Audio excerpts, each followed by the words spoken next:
Can't believe it. Here we go. We've made it to the old telegraph track. Surely it's got to be Australia's most iconic track, if not very close to. Maybe I should have just brought a boat for this track instead.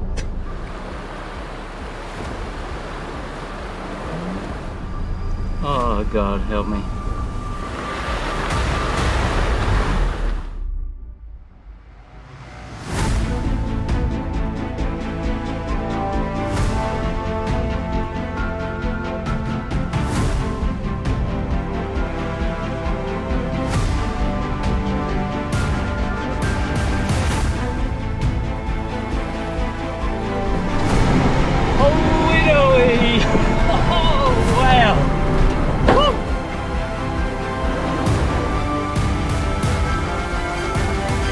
Always a good sign when there's a number for towing at the crossing.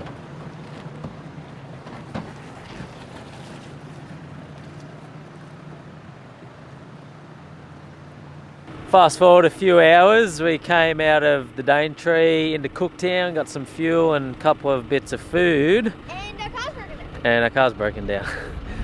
Jokes, not our car. That's someone who had a bit of a disaster on this beach, obviously. We are at Elim, is it Elim? Elim Beach, sort of, yeah, north of Cooktown on the other side of the harbour, I guess. Eddie's camp, so we just booked in there for the night. 20 bucks for the two of us for the night for a nice little campground back there on the grass. First off though, we're going to head for a drive up this beach, up the Coloured Sands it's called. So head up there and see what it is. I can see a few four-wheel drives way up there now.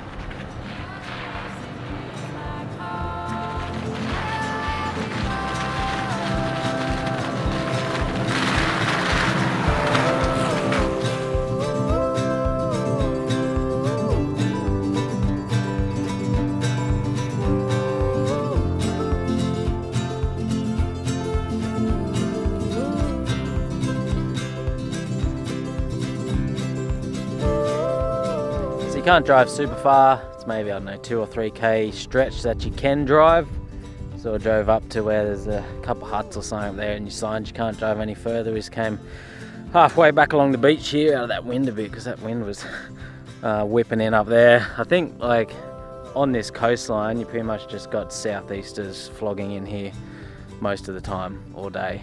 Guys are going for a run up the top of that sand dune there. We'll just sit here and enjoy it for a bit. I guess there's some rain coming in that way too, and then we'll head back to camp and set up.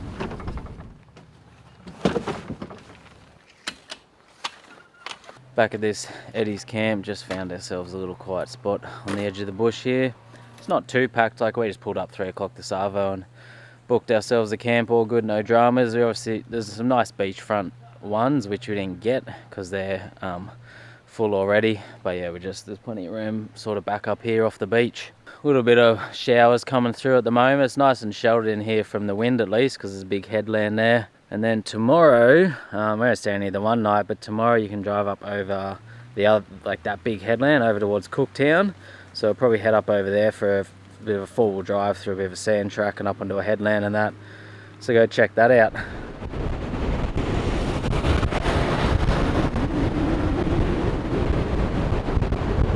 Behind this car here trying to get out of the wind. So it's the next morning and we've come over the other side from Elim, maybe it's Elim Beach, I don't know. Probably Elim would make more sense as per usual. I can never pronounce anything properly, but come over the other side. It's a pretty cool drive through the middle there, like through this red sandy track with like all these views around you. Popped out on this other beach and we're making our way up along the beach up onto the headland. The weather is pretty rugged today. I had a fair bit of rain come in last night and it's blowing a gale and sort of showers and that around. There's one coming towards us now actually. But yeah, it's always going to be probably windy over here. It's crazy how much rubbish and crap and just debris blows up on the shoreline of all these beaches just from these constant like southerlies that hammer in here.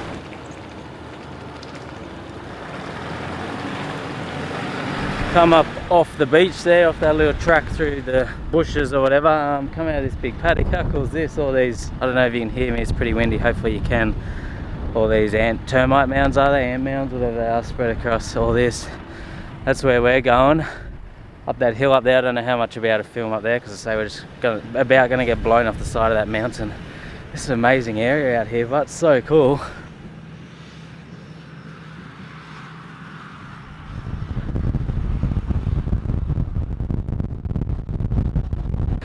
Made another top. It's pretty bloody windy though. What an epic spot with these views all around you and just this track, like such a rugged coastline. The track doesn't go any further than this. Then you can walk up the mountain, I guess, if you want. I'll tell you what, this is a little bit of a nerve-wracking turnaround spot here. There's not much room and I don't want to go too close to any edges here. At a 3,000 point turn. Alright, we're around and we're gonna head down out of here now. Try and get out of this wind somewhere.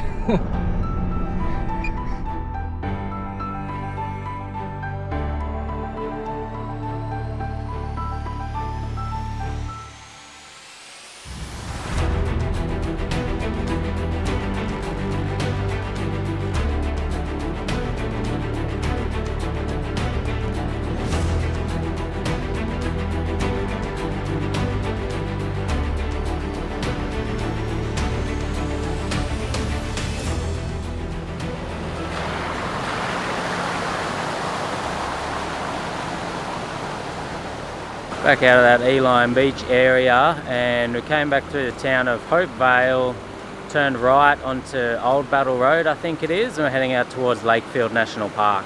Now I forget the name of this falls, but there were signs back up there for it. You got to come across this little creek when you're driving out this road. It's a beautiful little waterfall and that there. We just had to swim and freshen up because once you get to Lakefield it's full of crocs, so there's no swimming there I think. So just had to swim here for the day.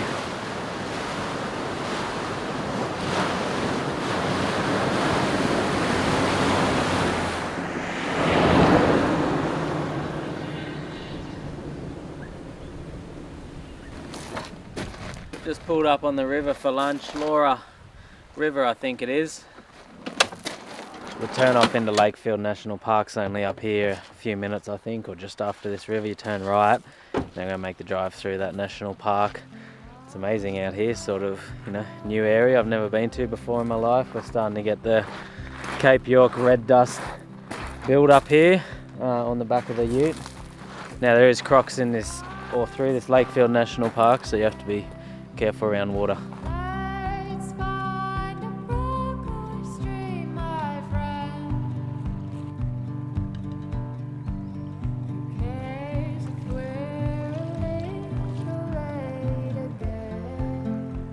That's where we were last night, camped at that Elim, went for a drive out that Cape Bedford this morning. You got like stuff you can do up here as well, like Cape Flattery and that. We sort of skipped that this time. A few like big water crossings and that to get out there, and we'll solo like big swampy areas and that I'm pretty sure. Then drive the beach, but to get over there is closed now or something. Can't actually access that at the moment. So we just kept going along here. That's where we swam at that waterfall there, and then we made the drive all the way along this road, and we're just up here on the Laura River now. Now we'll follow this road. This is the drive we're going to do, the Savo, then out to the PDR, and then from there you head up to Cape York.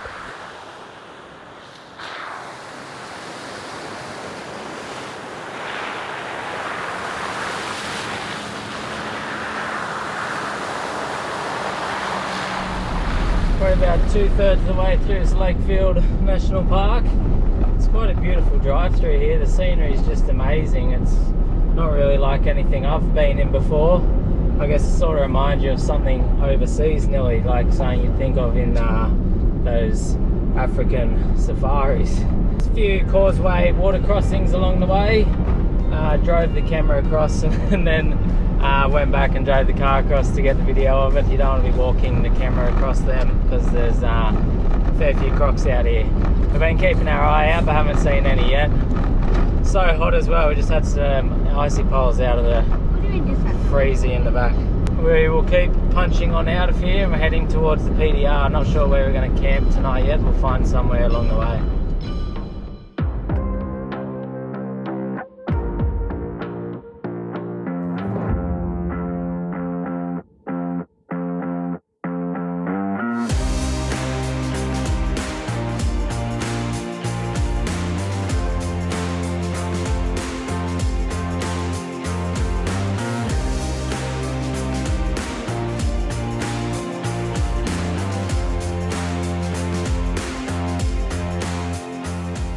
about 5 o'clock when we found ourselves a camp for the night. Just a bush camp, random spot down a little track a few hundred metres off the road. We were getting pretty exhausted, so we're keen to pull up for the night.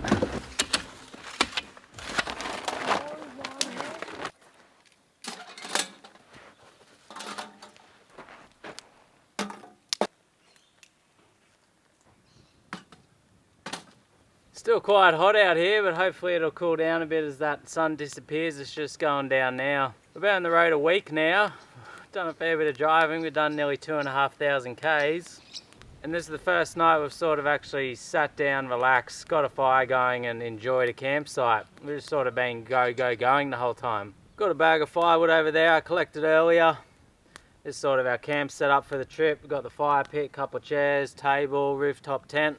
I know I've already said it, but it's crazy how different the weather is up the far north Queensland, up the top of Australia compared to where we're from, about over 2,000 kilometres south from here. This here winter nearly feels like our summer. You notice that you're definitely more isolated up here, like just big open areas with no houses, no one around, don't see that many cars. You do pass a few here and there.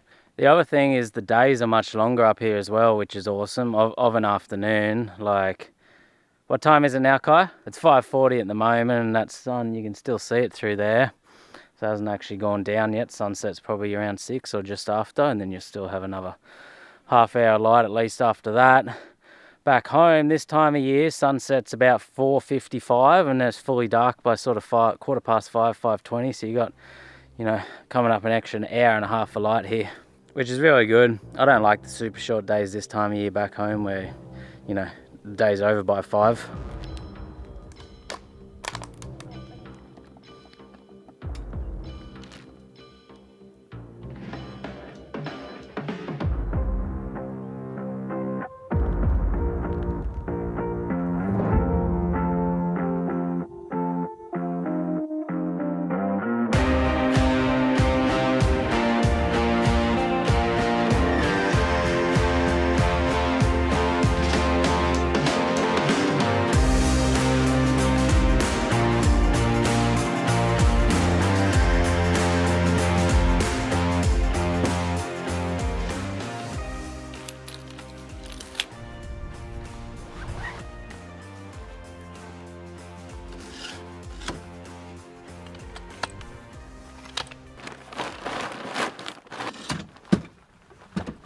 Just finished packing up camp. It's about 9 o'clock. It's already starting to warm up too. I'm going to be keen for a swim today. It was a beautiful night out here in the bush on our own. Just the stillness and listening to all the sounds around you. I had the tyres down a little bit more today. I had them at 26 cold. Now I put them down to 24 cold. So once they heat up, they'll go up 2 to 3 PSI. But I know the PDR can get pretty rough. You're not going super fast on it, about 80 Ks an hour. So it should be nice sort of help smooth out that ride a bit as we head north. The plan is to just sort of punch it up the PDR to Bemiga, maybe start the teletrack today. I don't really think we'll do too much on the way there, so unless anything exciting happens, the next time you'll see us will be at the start of the teletrack.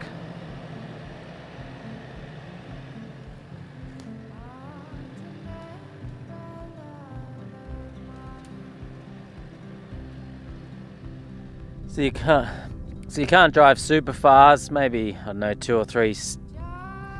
Nice little sandy spot here. Just gonna